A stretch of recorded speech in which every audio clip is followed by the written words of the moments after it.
Hello. This video is going to be about calculation of variance for whole life annuities and term life annuities. And the reason I'm making this video is that there was some of the students struggled on the final exam with this calculation. And I think going back to first principles, going over the basics will make the calculation of variance more understandable. So let's go ahead and get started.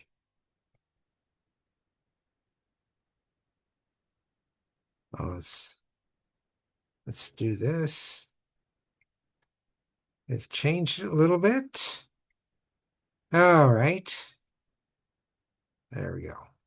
So this is what we want to do. Variance.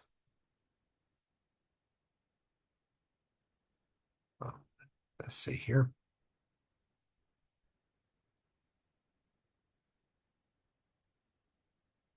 And of course, standard deviation.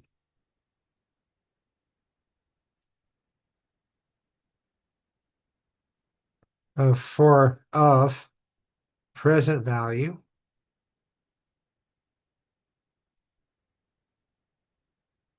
of whole life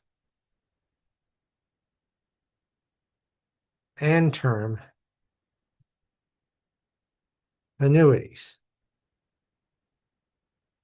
Now we do have to go back to the basics, so let's just revisit this. And I understand that if you're watching this video, you know this or you've seen this pretty well. But recall that from stats, if we have let's say random variable x, and let's say it's a discrete random variable, then the expectation of x will be the sum. And let's just go ahead and start from, let's say 0 to infinity of x, that's a value, times the probability, not x, I guys screwing this up already. It's going to be, well, the random variable x, and I should use x down here.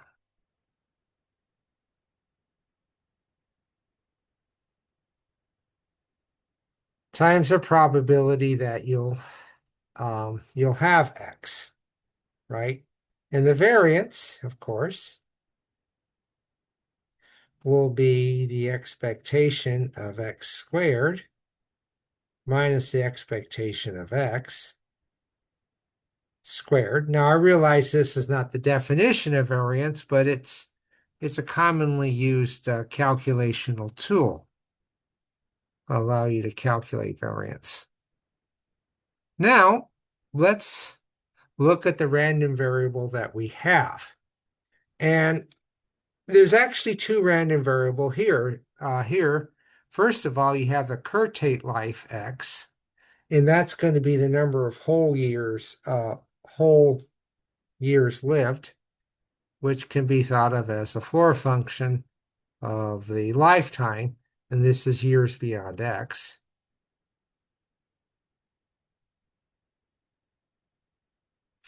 And if you're talking about the random variable for a policy that pays 1 at the end of year death,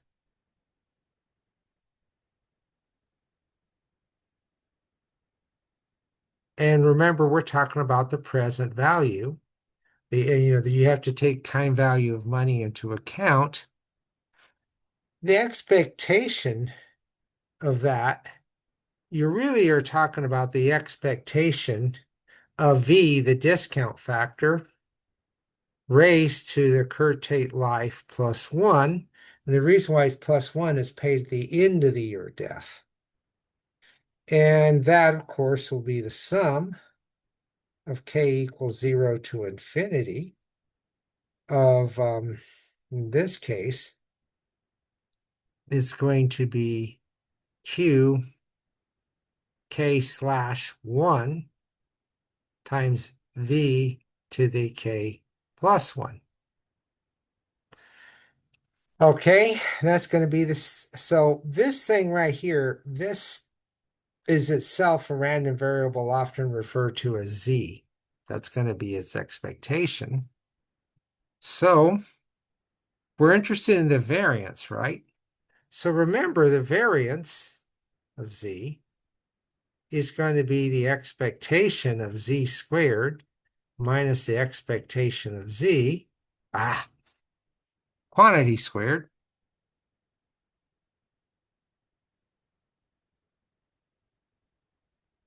which is the expectation of this squared minus this expectation here.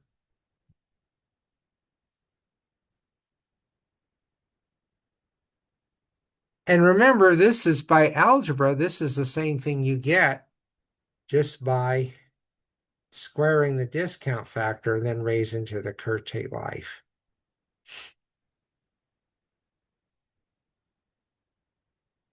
Now, why am I going through this, which I suspect you already know? Well, first of all, the reason why I'm going through this is that when we go to calculate this thing, it's going to be basically you're going to use the same density function, but the only difference is that you're going to square this before raising this to the kth power. That's really the difference. So yeah, I'll just write this down here. I won't write this out.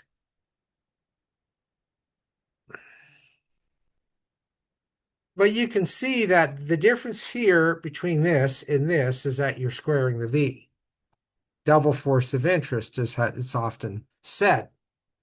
So, and then in the tables, we have actuarial notation for this. This thing, of course, K plus 1 is commonly written this way. And this, at double force of interest,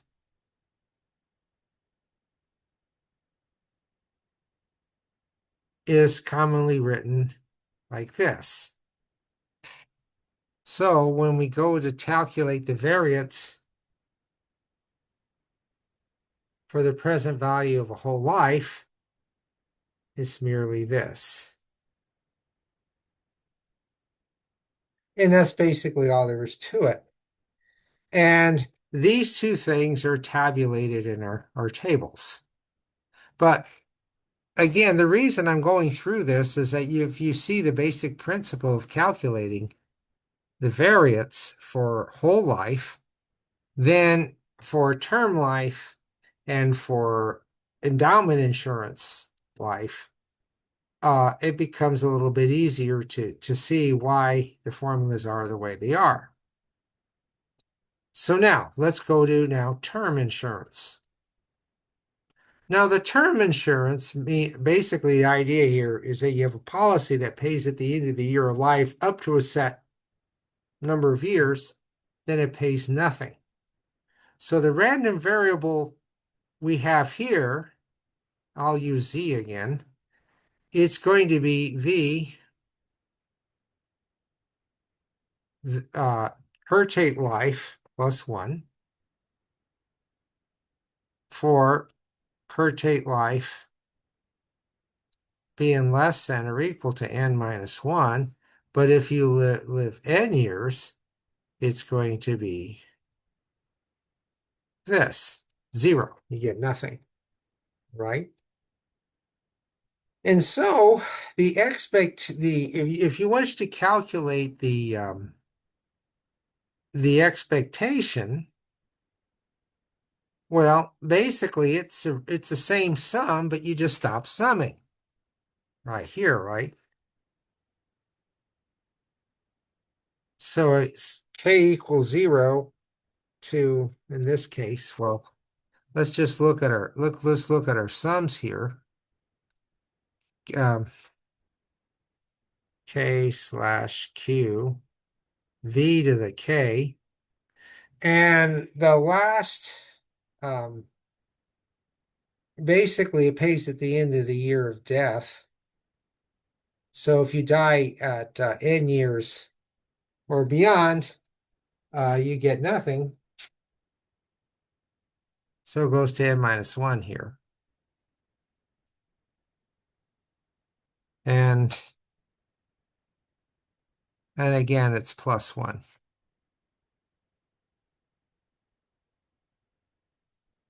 And if you think about this, because what happens is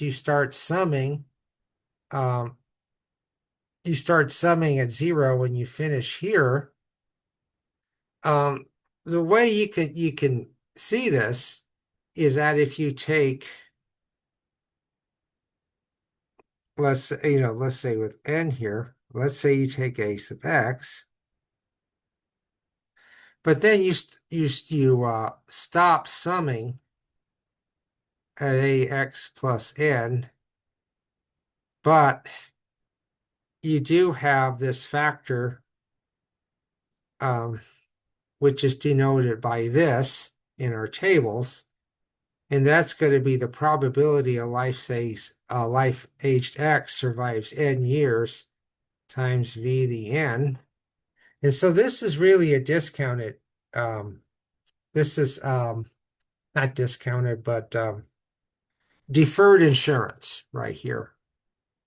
And this thing has a name, x colon angle n, and the x gets decorated with a 1. Okay, so that's going to be the expectation of this random variable here. The variance, again, works very similar. Once again, you add up the density functions, except you add up using the density function, but instead you're using v squared. So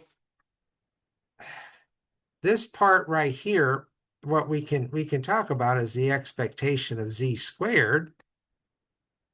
Well, this will turn out to be this right here. But then we do have to alter this. The probability of a life age x living n more years remains the same, but this is now v squared n, and this is as follows, which we can rewrite like this, and then we have this extra factor of v. Because from first principles, remember, we're calculating that. We're calculating the expectation of z squared. We really are just using v squared right here in the summation, like we did here. Okay. And so if you wish to calculate the variance, that's really going, what that's really going to be, it's going to be this thing right here. And what we denote this by is this right here.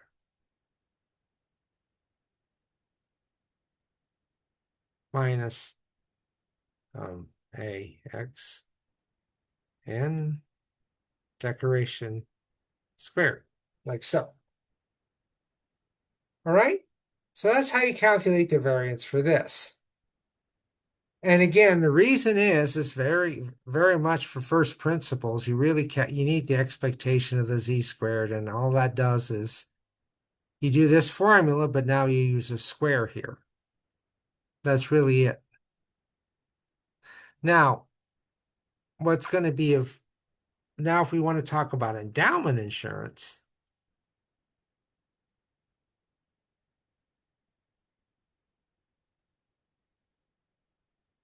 let's let our variable y random variable will be y.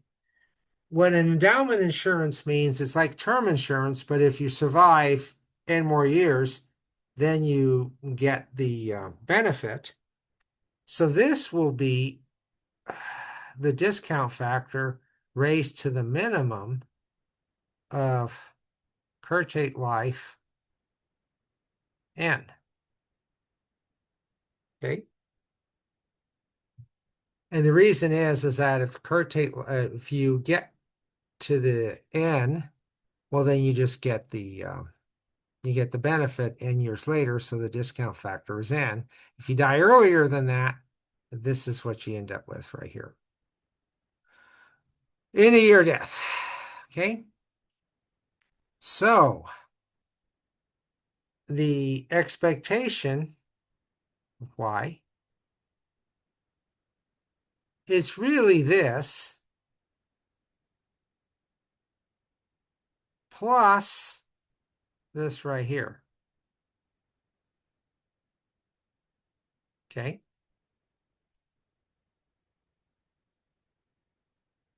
And then the expectation of y squared is just basically this.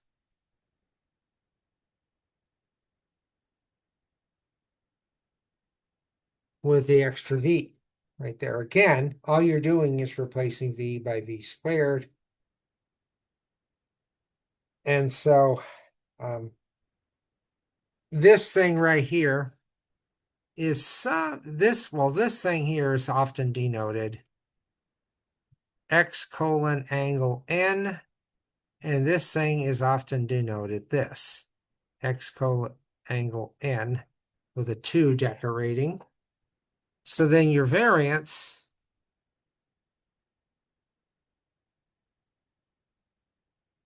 is just this.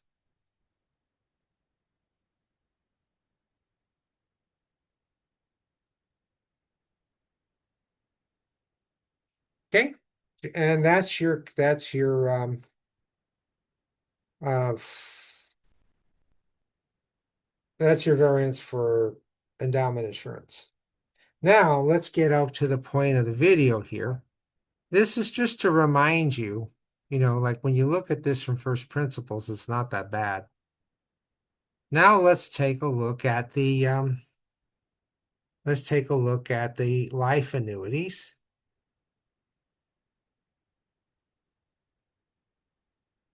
And the term annuities.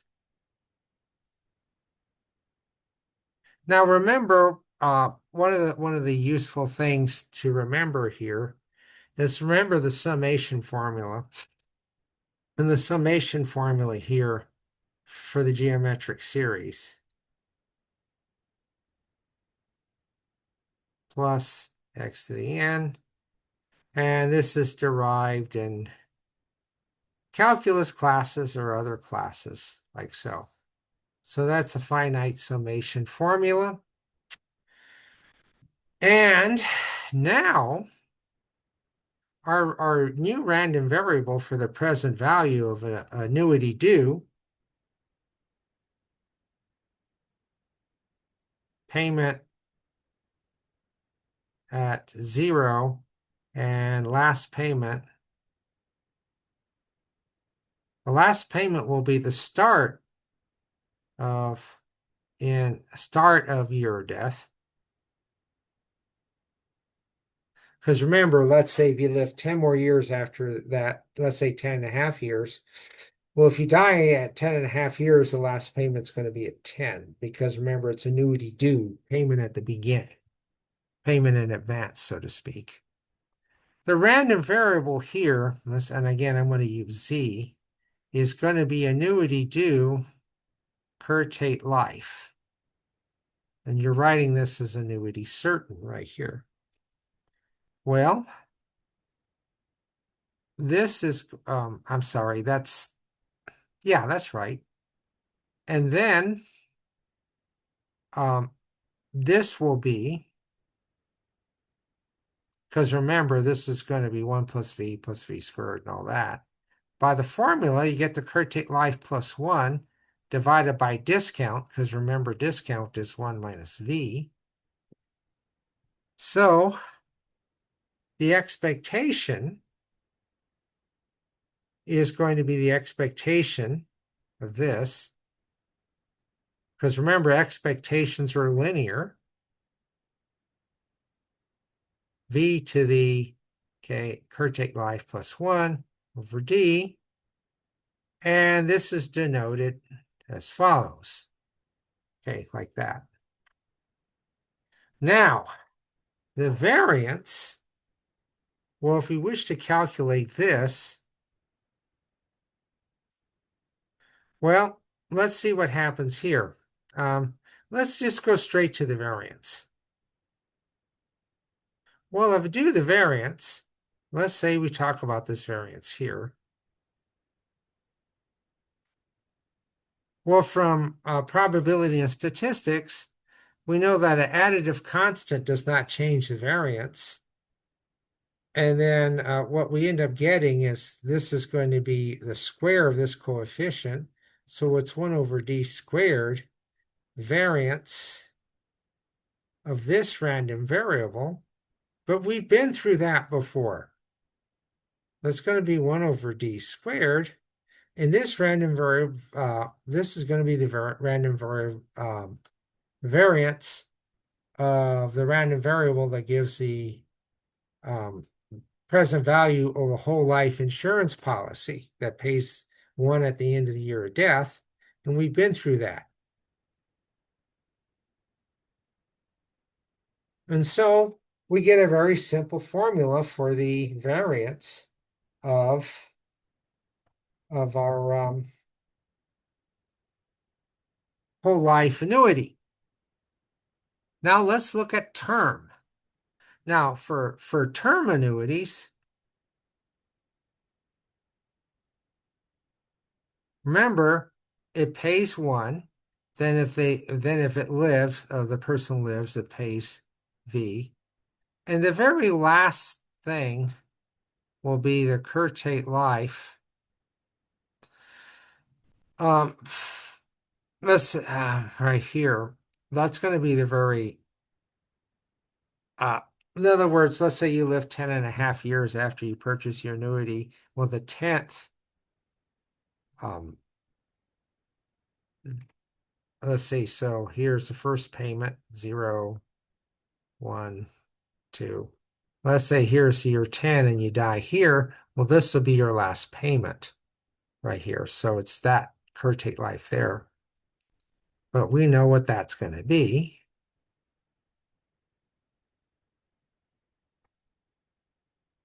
Well, if we have a term annuity, that means that at the end of the, if let's say your annuity, say term is 10 years, this is going to be the last payment. So the random variable is actually going to be annuity due, curtate life, angle, which is this. And it's going to be V to the minimum of the curtate life plus 1 N over D, or curtate life minimum of that N, because N is going to be the last payment, because remember it's paid at the beginning. So if we now want to talk about the expectation,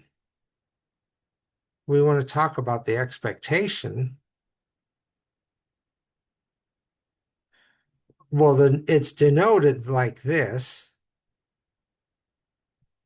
But what do we have here? It's going to be 1 over D minus, in this particular thing, 1 over D. We now have the endowment insurance, like so. All right.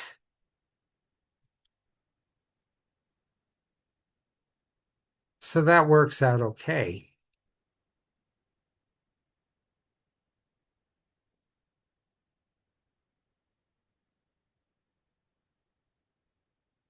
All right. And if you're wondering, remember this is going to be less than 1. So this works out all right. Now, if we want to talk about the variance, and this is what some people had trouble with, well, once again, it's going to be this 1 over d squared, but then you have this part right here. But remember, we're talking about endowment insurance. So there's no decorating the 1. It's not term insurance exactly. And remember, all you're doing is you're replacing v by v squared when you're calculating the expectation of, in this case, the random variable z squared. And this is how you'd end up calculating the variance for term insurance. I mean, not term insurance, but for a term annuity.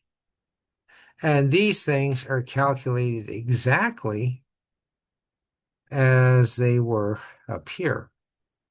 So hopefully that clears a few things up, and thanks for watching.